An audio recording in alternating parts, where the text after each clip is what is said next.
Hello friends, ओम श्री गणेशाय नमः। ओम नमः शिवाय। आप सभी का स्वागत है आपके अपनी यूट्यूब चैनल पर।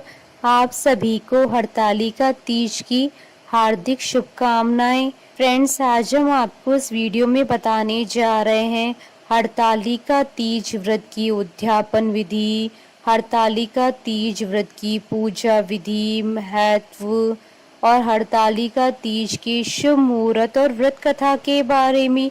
फ्रेंड्स, वीडियो शुरू करने से पहले आपसे रिक्वेस्ट है, अगर आप हमारे चैनल पर नए हैं और आपने अभी तक चैनल को सब्सक्राइब नहीं किया है तो प्लीज़ सब्सक्राइब कीजिएगा चैनल को, साथ ही प्रेस कीजिएगा बेल आइकन को, जिससे नए वीडियो से रिलेटेड नोटिफिकेशन आपको तुरंत प्राप्त हो सके। और वीडियो पसंद आने पर वीडियो को लाइक और शेयर जरूर कीजिएगा ताकि सभी भक्तों को इस वीडियो का लाभ प्राप्त हो सके। और कमेंट बॉक्स में ओम नमः शिवाय जरूर लिखिएगा।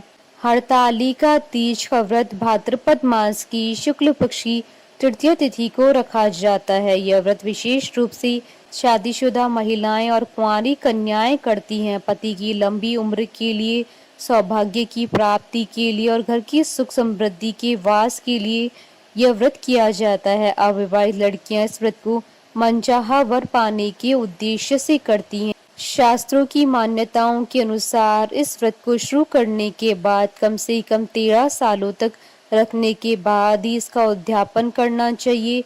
यदि आप इस व्रत को छोड़ना चाहती हैं तो इसे किसी और को सौंप सकती हैं या विधिवत पूजा कर इसका उद्यापन कर सकते हैं। इस व्रत का उद्यापन हरतालिका तीज के दिन ही करना होता है। व्रत का उद्यापन किसी योग्य पंडित के द्वारा करवाया जा सकता है। अगर खुद से इस व्रत का उद्यापन करना चाहते हैं तो इसके लिए कुछ आवश्यक सामग्री की आवश्यकता होगी। व्रत के उद्यापन के लिए पूजन सामग्री में 5 सफेद कपड़े, स्वा की सामग्री, फल फूल, मिठाई, पंचामृत, सोने या चांदी की कोई वस्तु, अक्षत, पान, सुपारी, गुलाल आदि। उद्यापन विधि। हरतालिका तीज व्रत का उद्यापन हरतालिका तीज पर ही किया जाता है। इस दिन निर्जल व्रत रखा जाता है, इसलिए आप इस दिन स्नान करने के बाद साफ वस्त्र धारण करें। इसके बाद सबसे पहले भगवान गणेश जी की विधिवत पूजा करें। इसके बाद भगवान शिव को 5 सफेद वस्त्र और माता पार्वती को 5 लाल वस्त्र अर्पित करें। वस्त्र अर्पित करने के बाद शिव परिवार को 5 बर्तन और 5 प्रकार के फल अर्पित करें। इसके बाद माता पार्वती को श्रृंगार की वस्तुएं अर्पित करें और पति और पत्नी गठबंधन करके दोनों शिव परिवार का पूजन करें। इसके बाद हवन करें और नवग्रहों को आहुति दें और शिव परिवार को खीर का भोग लगाएं। भोग लगाने के बाद पहले भगवान गणेश जी की आरती करें, फिर भगवान शिव और माता पार्वती की आरती करें। इसके बाद ब्राह्मणों को भोजन कराएं और मंदिर में दान अवश्य करें। अंत में शिव जी को चढ़ाए गए 5 वस्त्र पंडित को, माता पार्वती को चढ़ाए गए 5 वस्त्र पंडिताइन को दक्षिणा सहित दान में दें। इसके अगले दिन व्रत का पारण करें। फ्रेंड्स, अब आइए जानते हैं हरतालिका तीज की संपूर्ण पूजा विधि के बारे में। हरतालिका तीज पर बालू रेत से भगवान गणेश, भगवान शिव और माता पार्वती जी की प्रतिमा बनाई जाती है, इसलिए पहले आप बालू रेत से इन तीनों की प्रतिमा बनाएं। प्रतिमा बनाने के बाद भगवान गणेश, भगवान शिव और माता पार्वती को एक चौकी पर स्थापित कर लें। इसके बाद उस चौकी पर एक चावलों से अष्टदल कमल बनाएं और उस पर कलश की स्थापना करें। कलश की स्थापना से पहले उसमें जल, अक्षत, सुपारी और सिक्के डालें और उस पर आम के पत्ते रखकर नारियल भी रखें। इसके बाद चौकी पर पान के पत्ते रखकर उस पर अक्षत रखें। इसके बाद भगवान गणेश, भगवान शिव और माता पार्वती को स्नान करवाएं। सभी भगवानों को स्नान कराने के बाद उनके आगे घी का दीपक और धूप जलाएं। इसके बाद भगवान गणेश और माता पार्वती को कुमकुम का तिलक लगाएं और भगवान शिव जी को चंदन का तिलक लगाएं। तिलक करने के बाद सभी भगवानों को फूल व माला चढ़ाएं। इसके बाद भगवान शिव को सफेद फूल अर्पित करें। इसके बाद भगवान गणेश जी को दूर्वा और भगवान शिव जी को बेलपत्र, धतूरा, बांग और शमी के पत्ते अर्पित करें। भगवान शिव जी को यह सभी चीजें अर्पित करने के बाद भगवान गणेश और माता पार्वती को पीले चावल अर्पित करें और भगवान शिव जी को सफेद चावल अर्पित करें। इसके बाद सभी भगवानों को कलावा अर्पित करें और भगवान गणेश और भगवान शिव जी को जनेऊ भी अर्पित करें। जनेऊ अर्पित करने के बाद स्वा की पिटारी में स्वा की सारी सामग्री सजा कर रखें। फिर इन वस्तुओं को माता पार्वती को अर्पित करें। शिव जी को धोती तथा अंगोछा अर्पित करें और तत्पश्चात स्वाग सामग्री किसी ब्राह्मणी को दे तथा धोती अंगोछा ब्राह्मण को दे दें। इस प्रकार भगवान गणेश, पार्वती तथा शिव जी की पूजन आराधना कर हरतालिका व्रत कथा सुने। तत्पश्चात सर्वप्रथम गणेश जी की आरती करें, फिर शिव जी और फिर माता पार्वती की आरती करें। भगवान की परिक्रमा करें। रात्रि जागरण करके सुबह पूजा के बाद माता पार्वती को सिंदूर चढ़ाएं, ककड़ी हलवे का भोग लगाएं, फिर ककड़ी खाकर उपवास तोड़ें। अंत में समस्त सामग्री को एकत्रित कर पवित्र नदी या किसी कुंड में विसर्जित करें। फ्रेंड्स, अब आइए जानते हैं हरतालिका तीज की शुभ मुहूर्त के बारे में। हिंदू पंचांग के अनुसार इस बार हरतालिका तीज 30 अगस्त 2022 मंगलवार के दिन है। भाद्रपद शुक्ल तृतीय तिथि प्रारंभ होगी 29 अगस्त 2022 को दोपहर 3:20 पर और भाद्रपद शुक्ल तृतीय तिथि का समापन होगा 30 अगस्त 2022 को दोपहर 3:33 पर। प्रातःकाल पूजन का शुभ मुहूर्त रहेगा सुबह 6:05 से सुबह 8:38 तक। कुल अवधि 2 घंटे 33 मिनट है और प्रदोषकालीन पूजा का समय रहेगा शाम 6:33 से रात्रि 8:51 तक। सब आइए प्रारंभ करें हरतालिका तीज की पौराणिक व्रत कथा। एक बार भगवान शिव जी ने पार्वती जी को उनकी पूर्व जन्म का स्मरण कराने के उद्देश्य से इस व्रत के महात्म्य की कथा कही थी। श्री भोले शंकर बोले, हे गौरी, पर्वतराज हिमालय पर स्थित गंगा के तट पर तुमने अपनी बाल्यावस्था में 12 वर्षों तक अधोमुखी होकर घोर तप किया था। इतनी अवधि में तुमने अन्न न खाकर पेड़ों के सूखे पत्ते चबाकर व्यतीत किए। माघ की विकराल शीतलता में तुमने निरंतर जल में प्रवेश करके तप किया। वैशाख की जला देने वाली गर्मी में तुमने पंचाग्नि से शरीर को तपाया। श्रावण की मूसलाधार वर्षा में खुले आसमान के नीचे बिना अन्न जल ग्रहण किए समय व्यतीत किया। तुम्हारे पिता तुम्हारी कष्ट साध्य तपस्या को देखकर बड़े दुखी होते थे, उन्हें बड़ा कलेश होता था। तब एक दिन तुम्हारी तपस्या तथा पिता के कलेश को देखकर नारद जी तुम्हारे घर पधारे। तुम्हारे पिता ने हृदय से अतिथि सत्कार करके उनके आने का कारण पूछा। नारद जी ने कहा, गिरिराज, मैं भगवान विष्णु के भेजने पर यहाँ उपस्थित हुआ हूँ। आपकी कन्या ने बड़ा कठोर तप किया है, इससे प्रसन्न होकर वे आपकी सुपुत्री से विवाह करना चाहते हैं। इस संदर्भ में आपकी राय जानना चाहता हूँ।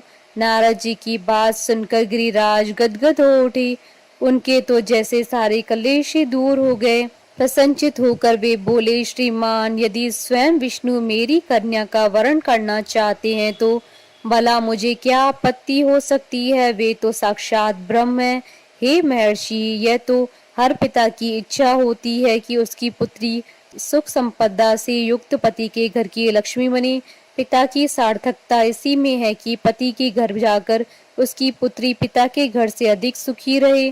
तुम्हारे पिता की स्वीकृति पाकर नारद जी विष्णु जी के पास गए और उनसे तुम्हारे ब्याह के निश्चित होने का समाचार सुनाया। मगर इस विवाह के संबंध की बात जब तुम्हारे कान में पड़ी तो तुम्हारे दुख का ठिकाना ना रहा। तुम्हारी एक सखी ने तुम्हारी इस मानसिक दशा को समझ लिया और उसने तुमसे उस विक्षिप्तता का कारण जानना चाहा। तब तुमने बताया, मैंने सच्चे हृदय से भगवान शिव शंकर का वरण किया है, किंतु मेरे पिता ने मेरा विवाह विष्णु जी के साथ निश्चित कर दिया है। मैं विचित्र धर्म संकट में हूँ, अब क्या करूँ। प्राण छोड़ देने के अतिरिक्त अब कोई भी उपाय शेष नहीं बचा है। तुम्हारी सखी बड़ी ही समझदार और सूझबूझ वाली थी।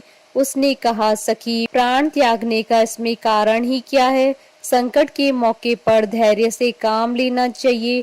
नारी के जीवन की सार्थकता इसी में है कि पति रूप में हृदय से जिसे एक बार स्वीकार कर लिया, जीवन पर्यंत उसे ही निर्वाह करे। सच्ची आस्था और एक निष्ठा के समक्ष तो ईश्वर को भी समर्पण करना पड़ता है। मैं तुम्हें घनघोर जंगल में ले चलती हूँ, जो साधना स्थली भी हो और जहाँ तुम्हारे पिता तुम्हें खोज भी ना पाए। वहां तुम साधना में लीन हो जाना। मुझे विश्वास है कि ईश्वर अवश्य ही तुम्हारी सहायता करेंगी। तुमने ऐसा ही किया। तुम्हारे पिता तुम्हें घर न पाकर बड़े दुखी तथा चिंतित हुए। वे सोचने लगे कि तुम जाने कहाँ चली गई। मैं विष्णु जी से उसका विवाह करने का प्रण कर चुका हूँ। यदि भगवान विष्णु बारात लेकर आ गए और कन्या घर पर न हुई तो बड़ा अपमान होगा। मैं तो कहीं मुंह दिखाने के योग्य भी नहीं रहूंगा। यही सब सोचकर गिरिराज ने जोर शोर से तुम्हारी खोज शुरू करवा दी। इधर तुम्हारी खोज होती रही और उधर तुम अपनी सखी के साथ नदी के तट पर एक गुफा में मेरी आराधना में लीन थी। भाद्रपद शुक्ल तृतीया को हस्त नक्षत्र था। उस दिन तुमने रेत के शिवलिंग का निर्माण करके व्रत किया। रात भर मेरी स्तुति के गीत गाकर जागी। तुम्हारी इस कष्ट साध्य तपस्या के प्रभाव से मेरा आसन डोलने लगा।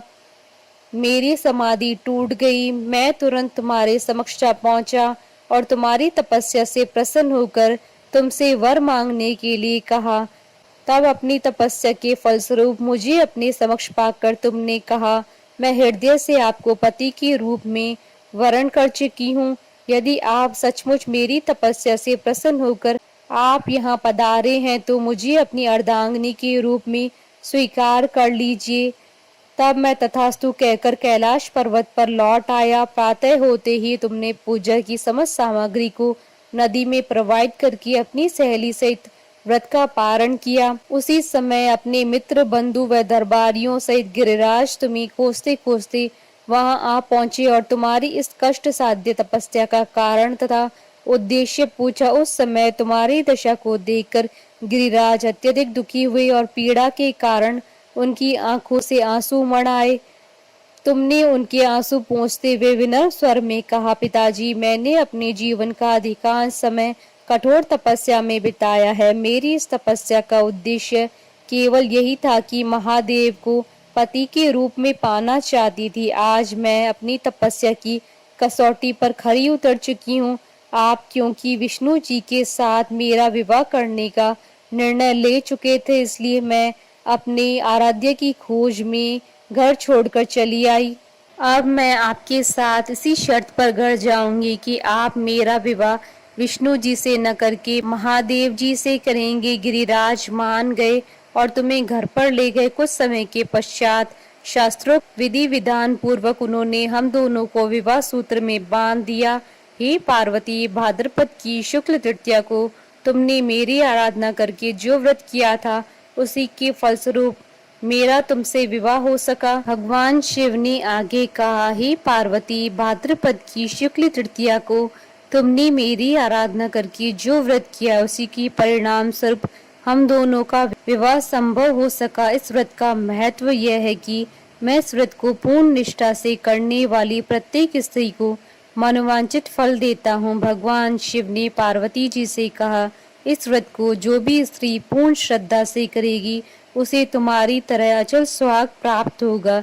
इस व्रत को हरतालिका इसलिए कहा जाता है क्योंकि पार्वती की सखी उन्हें पिता और प्रदेश से हरकर जंगल में ले गई थी। हरत अर्थात हरण करना और तालिका अर्थात सखी। बोलिए भगवान शंकर माता पार्वती जी की जय। हमारे साथ इस वीडियो में अंत तक बने रहने के लिए आपका धन्यवाद। ओम श्री गणेशाय नमः। ओम नमः शिवाय।